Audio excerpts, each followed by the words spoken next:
Hi viewers, Voice of Vasu 77. This is my YouTube channel. Please watch and subscribe. Press the bell icon to get more videos. All eyes on Rafah, all eyes on Khan Yunis, all eyes on Syria, all eyes on Gaza. Facebook లోపల ఇట్లాంటివి పెడుతూ ఉంటారు కదా. మరి ఇప్పుడు ఏడదచ్చారు. మరి ఇప్పుడు all eyes on బంగ్లాదేశ్లో జరుగుతున్న దుశ్చర్యలు చూస్తున్నారు కదా. ఒక జాతి ఇంకో జాతిపైన ఏ విధంగా విరుచుకుపడుతుందో, కర్కశంగా, నిర్దాక్షిణ్యంగా. అసలు ఉద్యమం ఎట్లా స్టార్ట్ అయింది, దేనికోసం స్టార్ట్ అయింది? రిజర్వేషన్ల ఉద్యమం స్టార్ట్ అయ్యి హిందువుల పైన ఎట్లా మరలింది ఉద్యమం? ఇది హిందువుల ఊచకోత. ఎన్ని వీడియోస్ వస్తున్నాయి. ఎక్కడన్నా క్యాండిల్ ర్యాలీ స్టార్ట్ అయిందా?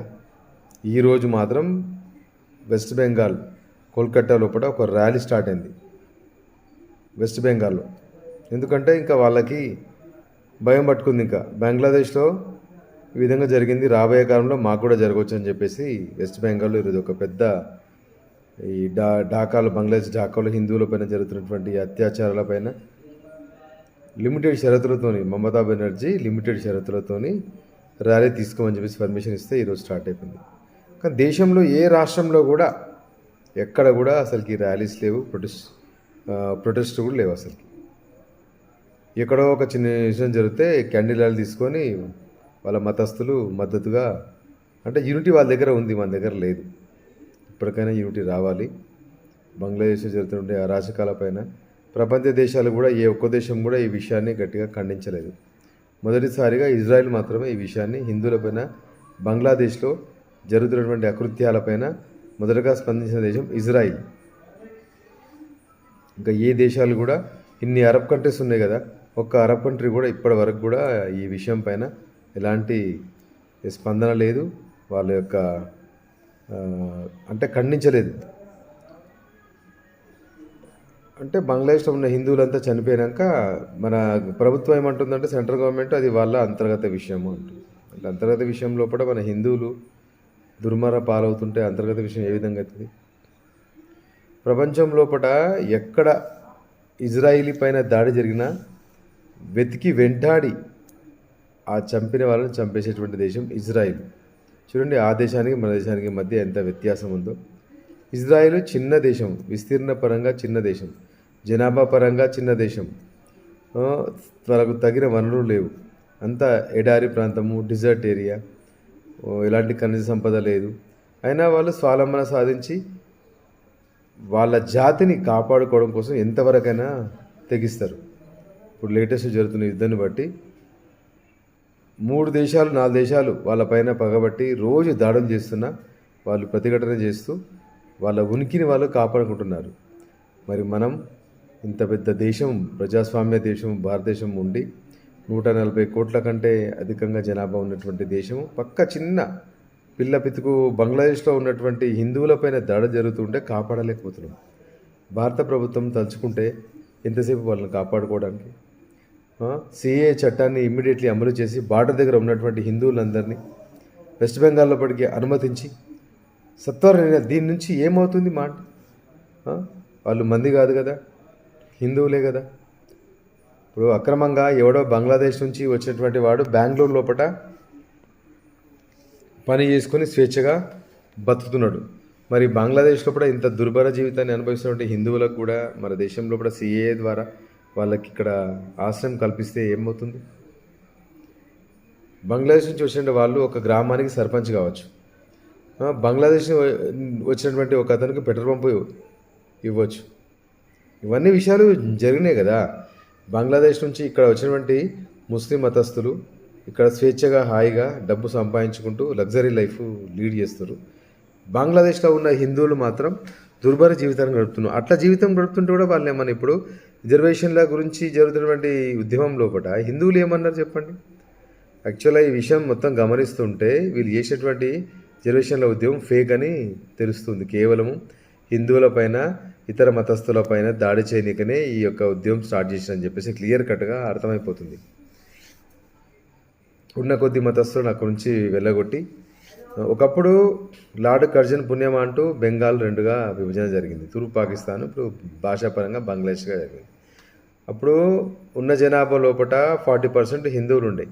మరి ఇప్పుడు జస్ట్ 5% హిందువులు అక్కడ ఉన్నారు. ఆ ఉన్న వాళ్ళపైన కూడా ఇలాంటి అకృత్యాలు, ఎంత దారుణమైన వీడియోలు వస్తున్నాయంటే అసలు సోషల్ మీడియా లోపల వీడియోలు చూడలేకపోతున్నాం. అసలు రగిలిపోతుంది. కానీ ఇప్పుడే వెస్ట్ బెంగాల్ లోపల, కోల్కతా లోపల ఒక ర్యాలీ స్టార్ట్ అయింది, నిన్న స్టార్ట్ అయింది. కానీ ఏ ఇతర రాష్ట్రాల లోపల మాత్రం ఈ యొక్క అకృత్యాలపైన, దౌర్జన్యాలపైన ఎలాంటి ర్యాలీలు కానీ క్యాండిల్ మార్చ్ కానీ అంటే హిందూ ఇంకా పండుకొనే ఉన్నాడు అనమాట. పడుకోండి, హాయిగా నిద్రపోండి. నీ మతస్థులకు ఎక్కడ ఏం జరిగినా సరే నాకెందుకులే అని చెప్పేసి అనుకొని హాయిగా డోర్స్ పెట్టుకొని హాయిగా ఇంటి లోపల హాయిగా ఉండండి. అది రేపు నీ వరకు వచ్చేంత వరకు నీకు విషయం అర్థం కాదు కదా.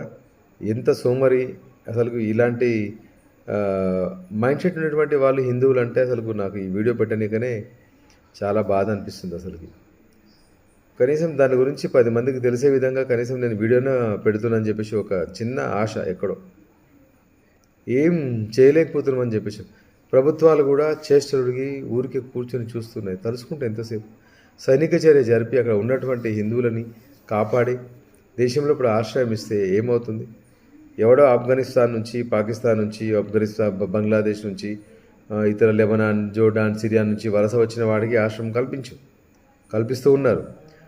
ఇప్పుడు రోహింగ్యాలు హైదరాబాద్ లోపల ఇంచుమించు వాళ్ళ జనాభా ఎక్కువైపోతుంది. ప్రతి స్టేట్ లోపల రోహింగ్యాలు అంటే స్థానికంగా ఉన్నటువంటి రాజకీయ నాయకులు వాళ్ళకు అండగా, అంటే దీన్ని బట్టి వాళ్ళ దగ్గర యూనిటీ ఉంది. ఎక్కడెక్కడో వచ్చిన వాడు ఇండియా ధర్మస్థలంలో హాయిగా ఉంటున్నాడు. కానీ మన హిందువులు, ఇతర దేశంలో ఉన్నటువంటి హిందువులు మాత్రం స్వేచ్ఛగా లేరు. పరమతాల యొక్క చేష్టలకు హిందువులు మొత్తం బలిపశువులుగా మారిపోతున్నారు.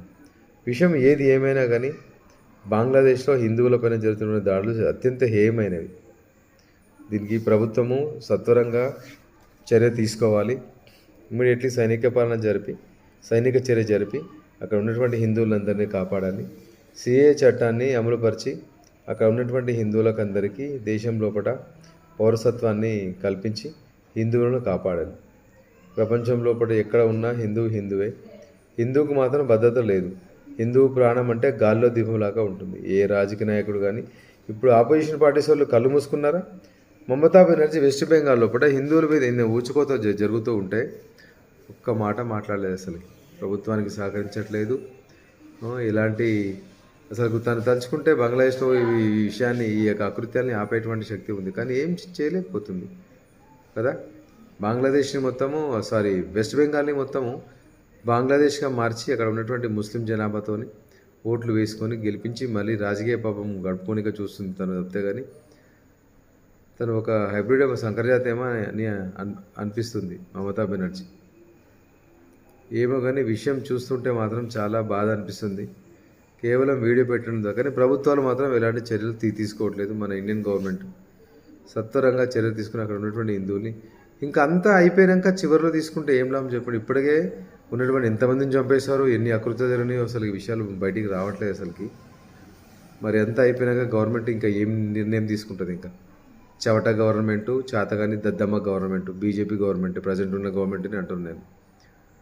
హిందువులు చనిపోయినాక వాళ్ళ అస్థికలు తీసుకొచ్చి గంగా నదిలో కలపడానికే. చూడు, చిన్న దేశం ఇజ్రాయెల్, దాన్ని చూసి నేర్చుకోండి. వాళ్ళ మతస్థులపైన, వాళ్ళ ఇజ్రాయెల్ యహూదీలపైన ఎవరు దాడి చేసినా వెతికి వెంటాడి ప్రపంచం లోపల నలుమూలలు ఎక్కడ దాగున్నా